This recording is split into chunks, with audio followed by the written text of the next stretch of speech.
Bueno, como decías, empezamos el día martes describiendo el crítico panorama que enfrenta la libertad de prensa en todo el continente, con algunos picos realmente muy complejos en países centroamericanos especialmente y en el norte de América del Sur, pero también con otras situaciones que empiezan a ser preocupantes en distintas regiones del continente.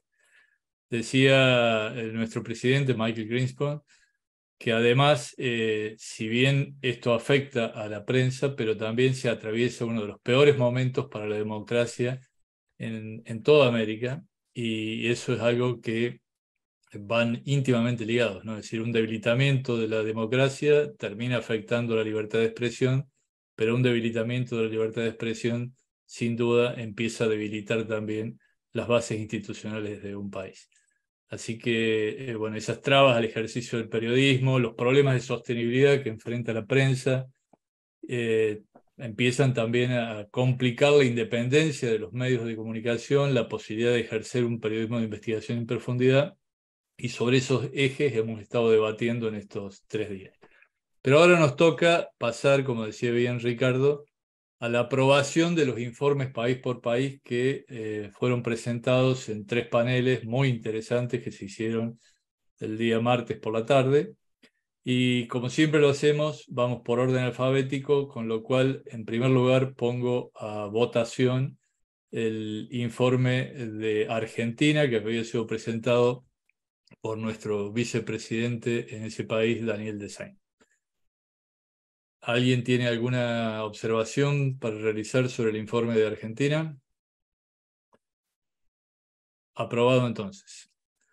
Continuamos con el próximo informe, que es el de Bolivia.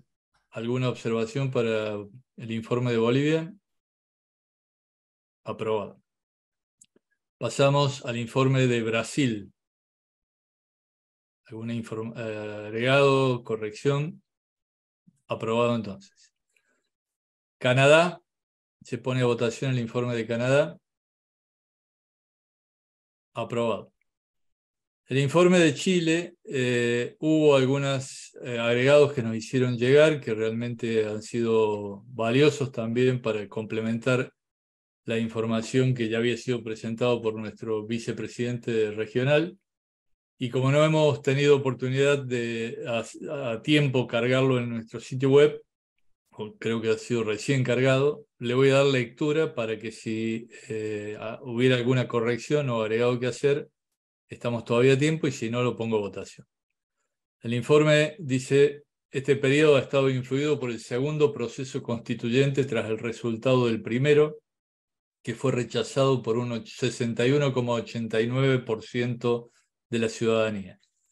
El 7 de marzo comenzó a operar dentro del nuevo proceso la comisión experta.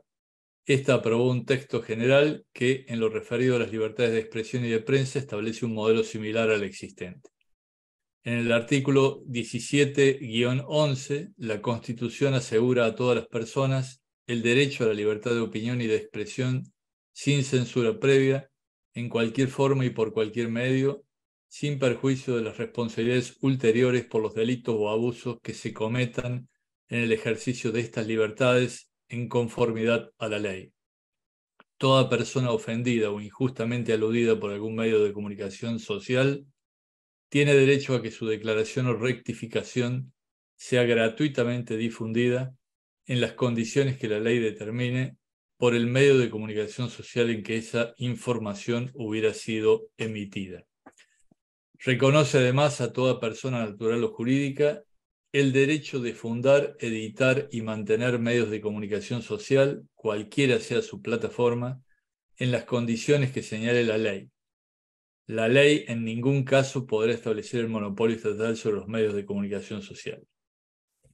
En enero se publicaron los resultados del estudio Más amplitud, más voces, más democracia, que había encomendado el presidente Gabriel Boric el 1 de junio a 3 universidades estatales para evaluar la situación del sistema informativo nacional y la regulación del pluralismo informativo. El informe estableció la necesidad de crear medios públicos, dictar un código de ética a nivel estatal, un nuevo diseño de distribución de publicidad estatal con mecanismos para crear nuevos medios, la promoción de medios comunitarios y la protección de periodistas.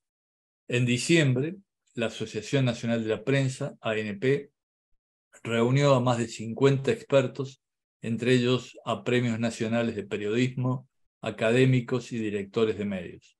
El objetivo fue analizar el impacto de la desinformación en la democracia.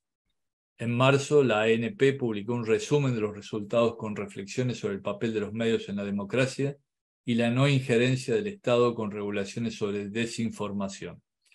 En mayo del año pasado se presentaron en el Congreso 2 proyectos de ley sobre protección estatal de periodistas a raíz de las agresiones sufridas por comunicadores durante manifestaciones públicas. Entre 2019 y 2020, varios medios sufrieron atentados y algunos fueron incendiados. El proyecto, que pronto podría ser aprobado en el Congreso, está alineado con el modelo de seguridad que pregona la UNESCO.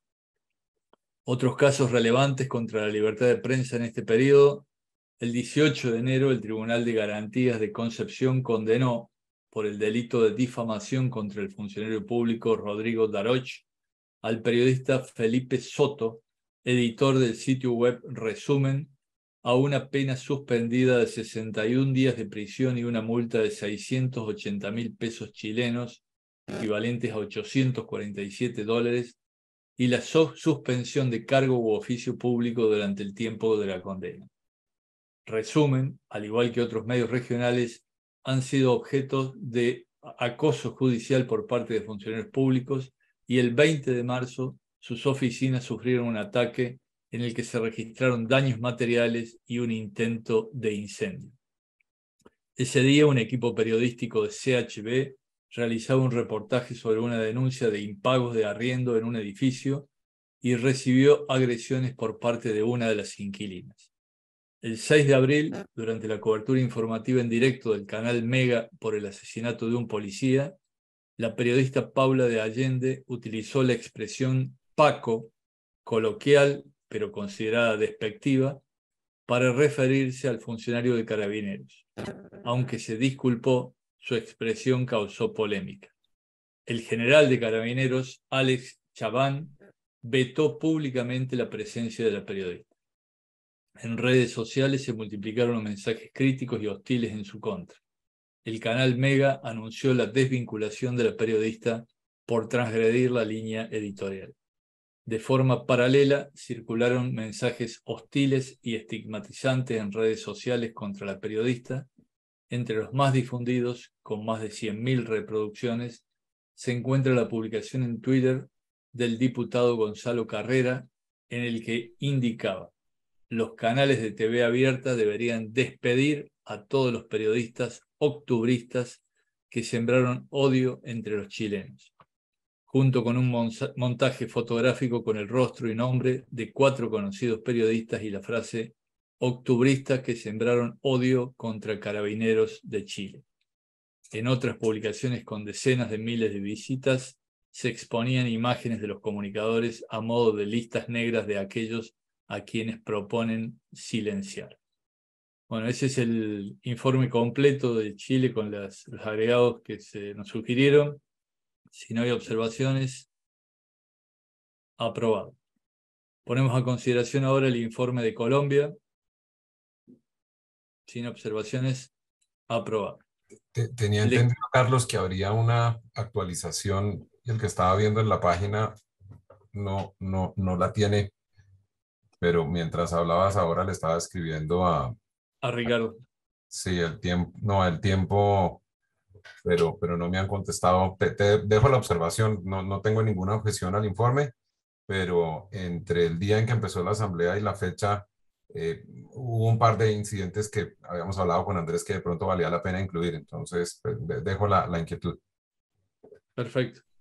Bueno, si tienes una respuesta de todos modos antes de que terminemos, la haces saber.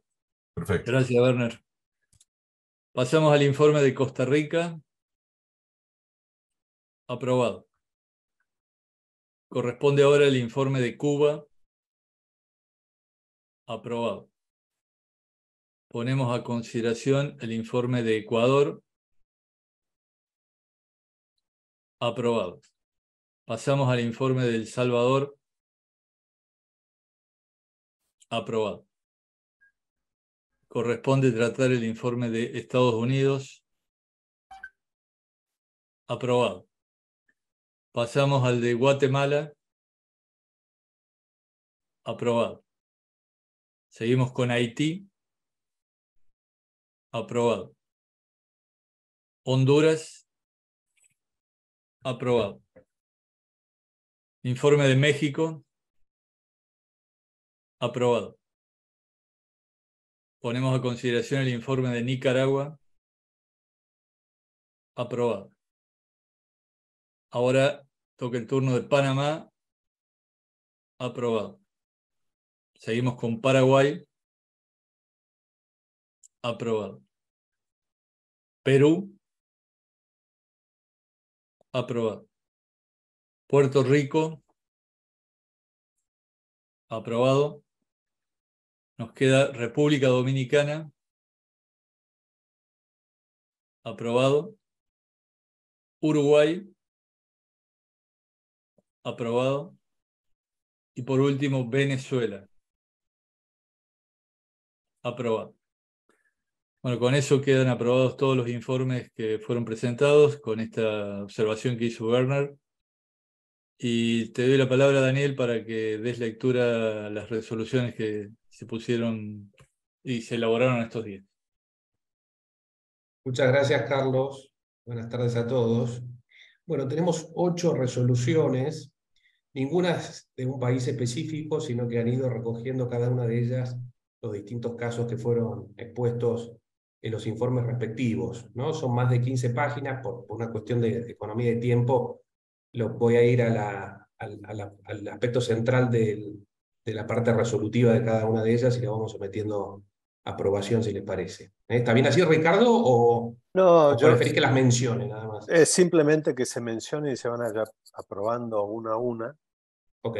Así que no hace falta ¿Y la leerlas. de agradecimiento? La de agradecimiento, sí le damos lectura. Esa La de agradecimiento, sí. Entonces voy mencionando una a una y la sometemos a aprobación.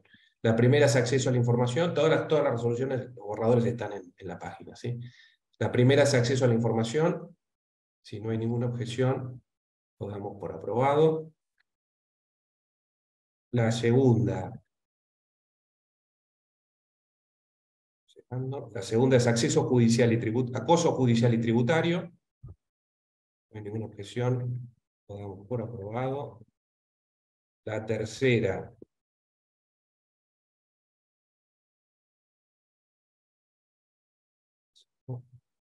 Atentados contra medios y agresiones contra periodistas.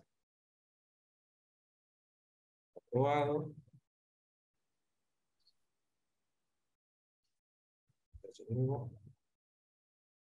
La cuarta, avances del crimen organizado contra la prensa. No hay ningún comentario de objeción. Vamos por aprobado. La siguiente es estigmatización. Mismo, sin comentarios. Objeciones, la damos por aprobado. La siguiente es impunidad. Vamos por aprobado. Luego tenemos iniciativas legales con implicaciones para la libertad de prensa. Ningún comentario. Objecionamos por aprobado. Y finalmente la octava y última, la de agradecimiento, que a ese sí pasó a darle lectura.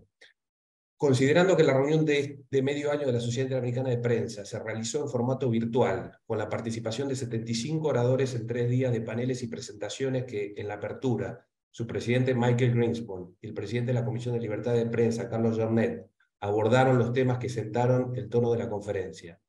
Considerando que el vicepresidente regional para Nicaragua, Juan Lorenzo Holman, junto a sus colegas Tamara Dávila, Miguel Mendoza y Lester Alemán, protagonizaron un panel que emocionó a los participantes por el relato vívido y lleno de contenido humano que, en torno a su encarcelamiento injusto y expatriación, junto a más de 300 personas a las que el régimen sandinista despojó de su nacionalidad, y que esta presentación contó con Carlos Jornet como moderador, Considerando que el jurista argentino Eduardo Bertoni, representante de la Oficina Regional para América del Sur del Instituto Interamericano de Derechos Humanos, explicó a los participantes los alcances del nuevo modelo de protocolo de intervención de las fuerzas de seguridad para periodistas, elaborado en conjunto con la UNESCO. Considerando que los siguientes vicepresidentes de la Comisión de Libertad de Prensa e Información brindaron su aporte en los 3 paneles que el martes 25 de abril por la tarde repasaron el estado de la libertad de prensa en las Américas. Daniel Decén por Argentina, Marcelo Reg por Brasil, Andrés Mompote por Colombia, Henry Constantín Cuba, Francisco Rocha de Ecuador, Fabio Altimeriano de El Salvador, Miguel Franjul por Haití, Miguel Enrique Otero por Venezuela, Jorge Carrasco por Bolivia, Carlos Scherer, Chile, Sasha Dading, Estados Unidos, Mario Alejandro Sandoval, Guatemala, Diego Quijano, Panamá, Natalia Zucolillo, Paraguay, Rodrigo Salazar Zimmerman, Perú, Germán Gutiérrez, Canadá, Yari Gómez, Costa Rica, Sebastián Pastor, Honduras, Marta Ramos, México, Leonor Mulero, Puerto Rico, Miguel Franjul, República Dominicana y Washington Beltrán, Uruguay. Considerando que Juan Pablo Bernal, analista del Centro para la Apertura y el Desarrollo de América Latina, CADAL, coordinó un interesante panel sobre la propaganda y la desinformación de China y Rusia en América Latina, junto a la periodista e investigadora Ludmila González Cerulli y Nicolás de Pedro, Senior Fellow del Institute for Statecraft de Londres. Considerando que ante un público de más de 160 personas conectadas por Zoom, el profesor de periodismo de la Florida International University de Miami, Luis González Pérez, disertó brillantemente sobre la inteligencia artificial al servicio del periodismo. Considerando que John Reichertz de Content Authenticity Initiative, en un panel junto a Alia Hashim, directora del programa de inteligencia artificial e integridad de medios, y Jacobo Castellanos, coordinador de tecnología, amenazas y oportunidades de Witness, presentaron información y experiencias valiosas sobre los peligros y beneficios para el periodismo de la inteligencia artificial. Considerando que Juan David Bernal, director ejecutivo del Consejo Latinoamericano de Acreditación de la Educación en Periodismo y Comunicación, CLAEP, Universidad de Hemisferios, Ecuador, y Nicole Cuevas Horna, profesora de dicha universidad, elaboraron en torno a un estudio comparado de las últimas 2 encuestas sobre el estado de la transformación digital en las Américas que fueron realizadas por el Instituto de Prensa de la CIP, y que el presidente de la comisión del Instituto de Prensa, Ernesto Kreiselburg, del Día de la Plata, actuó como moderador. Considerando que el afamado analista de medios y editor estadounidense Ken Doctor ofreció una charla leccionadora sobre la reconstrucción de las noticias locales y que su presentación estuvo a cargo de la presidenta del Comité Ejecutivo de la CIP, Gabriela Vivanco, directora de La Hora de Ecuador. Considerando que Ezequiel Arbusti, fundador y CEO de la firma MarkTube, dirigió un panel rico en experiencias sobre estrategias de crecimiento de audiencias en los medios, con la participación de Roberto Rock de La Silla Rota, Isaid Mera de Radio Fórmula, Eduardo Arámbula de Luz Noticias, Cecilia Álvarez de La Diaria y Víctor Tiznado de La Prensa de Panamá, con el apoyo de Jazmín Bonilla y Sergio Fernández de MarkTube. Considerando que Rodrigo Bonilla, gerente de Relaciones con la Industria de Noticias de Google, protagonizó junto al director ejecutivo de la CIP, Ricardo Trotti, una conversación sobre el próximo lanzamiento de Fundamental Lab, iniciativa dirigida a respaldar a medios noticiosos del continente que atraviesan por distintos tipos de dificultades. Considerando que el jueves Adeline Hallen, Natalia Suazo de UNESCO y el jurista peruano Eric Iriarte conformaron un panel moderado por Ana Cristina Ruelas, responsable senior de UNESCO, en el que se abordó la iniciativa global sobre moderación de contenidos tras la conferencia de París en la que la CIP estuvo representada. Considerando que en el siguiente panel Daniel Coffey de News Media Alliance y Paul Deegan de News Media Canada, bajo la conducción de Martín Echever de Clarín, actualizaron a la audiencia sobre el estado de los proyectos legislativos sobre derechos de autor y competencias, tema esencial para la sostenibilidad de los medios de comunicación. Considerando que la ejecutiva de la empresa Charbit, Julia Schwarzer, ofreció una bien informada charla sobre los usos de contenidos como parte de una estrategia de desarrollo de audiencias. Considerando que Marta Ramos, presidenta de la Comisión de Inclusión y Diversidad de la CIP y directora editorial de la OEM, presidió un panel que abordó la falta de representación femenina en puestos ejecutivos dentro de los medios, y que dicho panel estuvo constituido por las directoras ejecutivas de medios, Gabriela Vivanco de La Hora de Ecuador, Laura Puertas de Corporación Medcom de Panamá y Kathy Reyes de CNN en español. Considerando que la última presentación del programa Andrés Alessandro, director ejecutivo de ADEPA, y Adriana Amado, investigadora de la Asociación de ADEPA, por ADEPA también, presentaron los resultados de una acuciosa investigación realizada por esa organización sobre las transformaciones en los medios después de la pandemia del COVID-19. La reunión de medio año de la CIP resuelve agradecer a todos los presentadores y oradores del programa de la reunión de medio año 2023, así como los más de 500 participantes a través de los 3 días de transmisiones por la plataforma de la CIP. Esto es todo, queda a consideración y si no hay ninguna objeción, lo damos por aprobado. Gracias, Ricardo, gracias a todos. Muchas gracias, Daniel. Bueno, y queda para el cierre ya que Ernesto dé lectura a las conclusiones y luego le paso la palabra a Ricardo para que ya haga el cierre formal. Adelante, Ernesto. Muchas gracias, Carlos. Hay visos de tragedia para la democracia en el continente americano debido al irrespeto a las libertades de prensa y expresión que corroe los derechos humanos, debilita las instituciones y mata la esperanza de una vida digna. Esta aseveración del presidente de la Sociedad Interamericana de Prensa, Michael Greenspan, expuesta en la inauguración de la reunión de medio año de la Organización Continental, que agrupa a más de 1.300 medios, define bien este periodo, que concluye con un balance de 10 periodistas asesinados, agresiones y atentados en contra del periodismo independiente. 5 de los comunicadores fueron asesinados en Haití, 1 en Colombia, en Estados Unidos, en Guatemala, en Honduras y Paraguay, respectivamente. El drama de la prensa nicaragüense quedó registrada en un panel que revivió la represión descarnada de un régimen que expatrió y despojó de nacionalidad a 222 presos políticos, después de tenerlos encarcelados sin debido proceso ni garantías, entre ellos Juan Lorenzo Holman, gerente de la prensa y director de la CIP. Este periodo, más de 30 periodistas tuvieron que emprender el exilio desde Nicaragua, Guatemala, Ecuador y El Salvador. Y desde este último país, un medio digital, El Faro, optó por trasladar sus operaciones a Costa Rica ante la persecución gubernamental. Mientras tanto, el régimen de Cuba, amo y señor de todas las libertades sociales e individuales, sostiene la prohibición de salida del país para 9 periodistas independientes y mantiene en prisión a un reportero y a un youtuber. José Rubén Zamora, presidente del periódico y director de la CIP, continúa encarcelado en Guatemala mediante un proceso judicial amañado que pone en evidencia a un gobierno que sigue persiguiendo las voces críticas como las de media docena de columnistas y periodistas que prefirieron salir del país antes de ser arrestados por sus opiniones.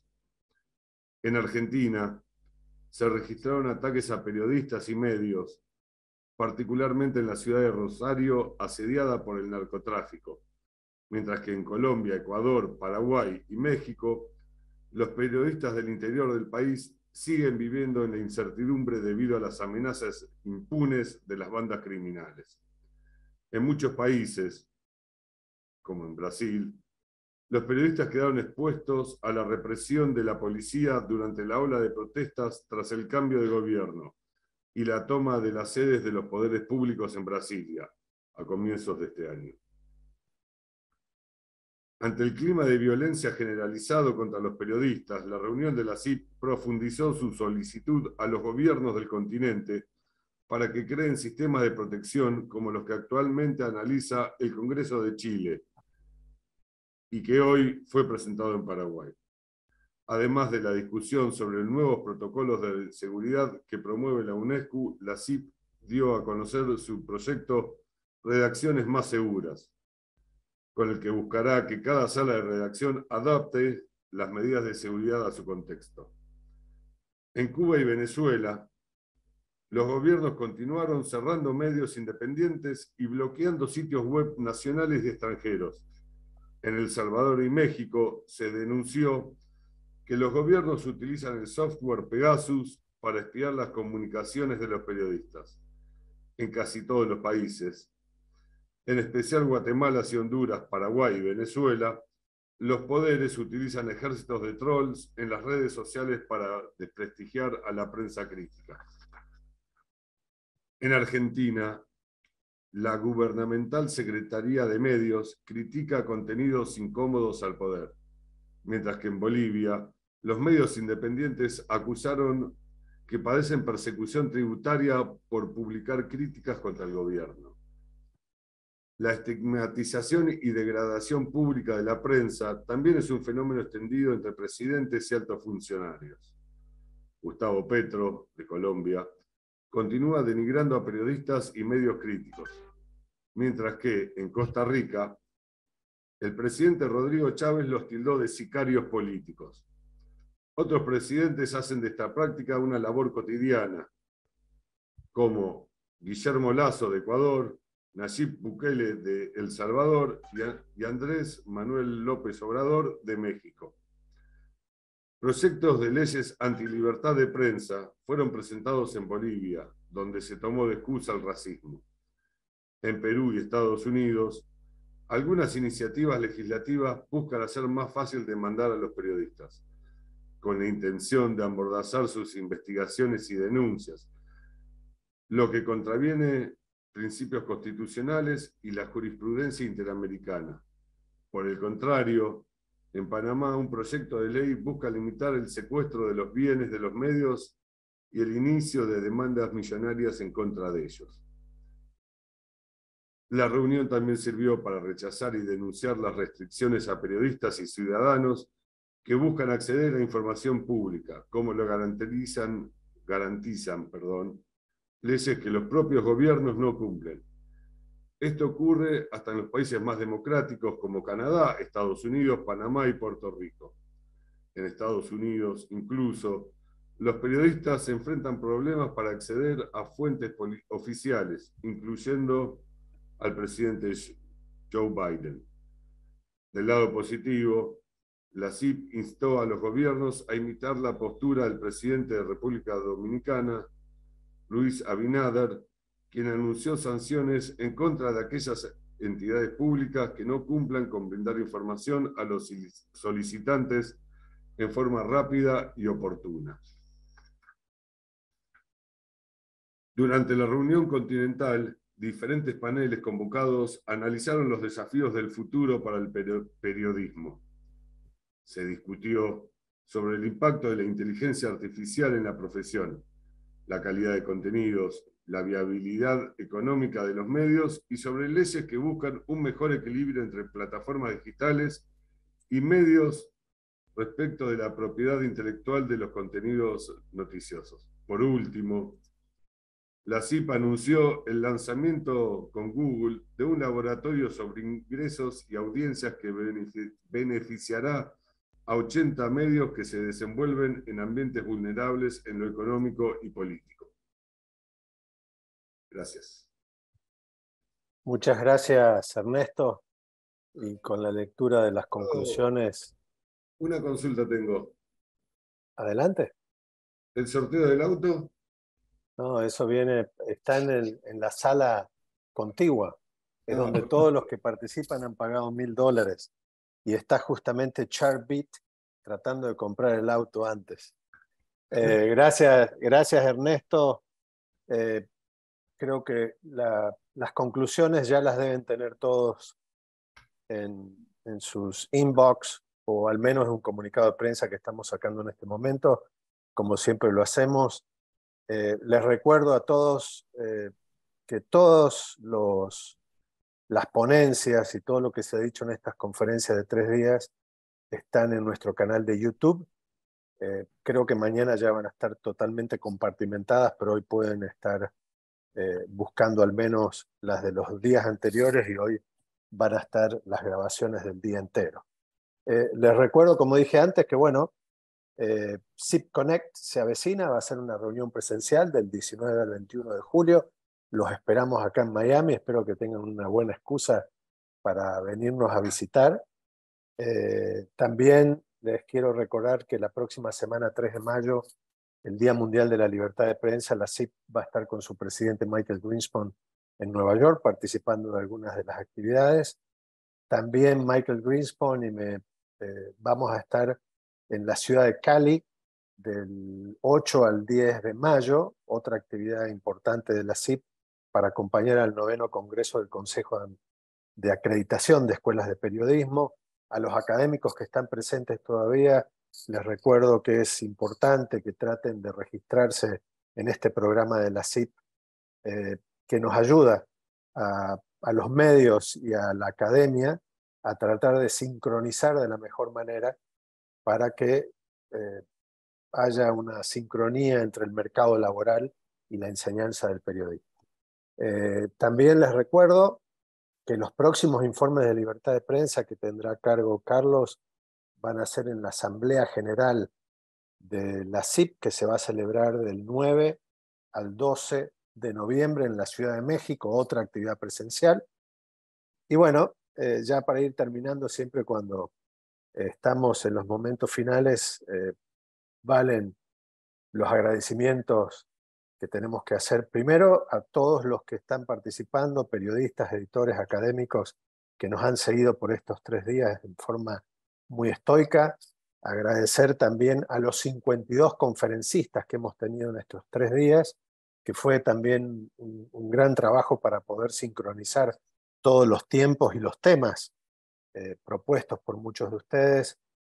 Muy especialmente agradecer el acompañamiento de nuestro presidente de Comisión de Libertad de Prensa, Carlos Giornetti, y Gabriela Vivanco, como presidenta del Comité Ejecutivo, a muchos de ustedes que están presentes como vicepresidentes, Daniel, Jorge, Mario Alejandro, y también a los directores de la CIP como Gilberto, Pablo, Francisco, Laura. Muchísimas gracias por estar presente. Tuvimos en estos días 22 autoridades de la CIP que fueron entrando y saliendo, y eso habla un poco del compromiso de nuestras autoridades con estos temas que siempre son importantes en todos nuestros países. Agradezco también muchísimo a 2 personas que a veces quedan en anonimato, pero que son fundamentales para esta conferencia, como es Margarita y Abner, nuestras intérpretes que siempre nos acompañan, y obviamente las felicitaciones y el agradecimiento al personal de la CIP en el nombre de Melba, Marta, Horacio, Julieta, Paola, Ana María, Mariana, que siempre se ponen a trabajar intensamente para este gran trabajo que se desarrolla con las asambleas. Una vez más, les agradezco a todos por participar. Ya todos los informes, como dijo muy bien Carlos, son oficiales de la CIP, y vamos a empezar a entregar las resoluciones a los distintos gobiernos, y a la espera también de que los medios socios de la CIP nos apoyen para darle divulgación a los informes y a las resoluciones. Antes que nada, quiero agradecer también la presencia de Daniel como presidente, Daniel Desein como presidente de ADEPA, y Werner Sisman como director ejecutivo del AMI, que siempre nos están acompañando, también de Jorge Carrasco, presidente de la Asociación de la Prensa de Bolivia, y de Francisco Rocha, director, ya te subí presidente de la EDEP de Ecuador. Así que muchísimas gracias a ustedes por estar acompañarnos y ser parte siempre de estas discusiones de la CIP. Un abrazo muy fuerte y gracias a todos.